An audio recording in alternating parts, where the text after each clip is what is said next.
devastation out there is catastrophic in California.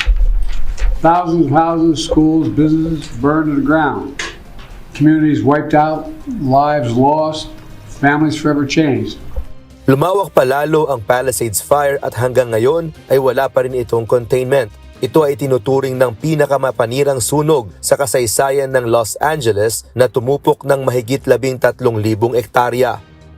Ayon sa mga otoridad, 7 tao na ang kumpirmadong nasawi. Inaasahan pa nilang madadagdagan ito habang patuloy ang search operations.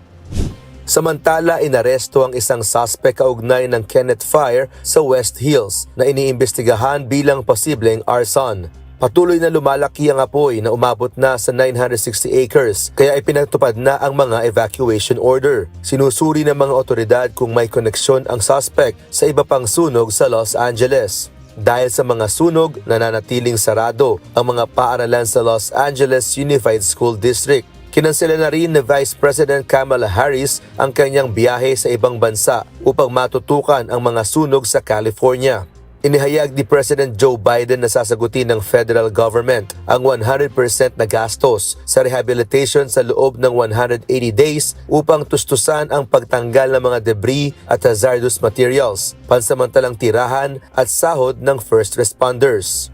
I was talking with the governor and he requested if I could increase the federal funding that was authorized under this legislation from 75% to 90%. We're increasing it to 100% of all the costs to be covered by the federal government. Hanggang ngayon, nasa 180,000 ang nasa ilalim ng evacuation orders at 200,000 naman ang nasa evacuation warnings.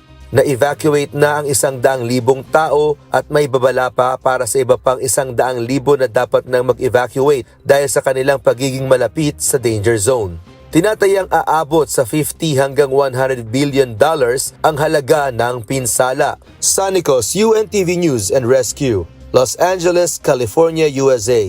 Diyos ang aming sandigan, serbisyo publiko ang aming pinahahalagahan.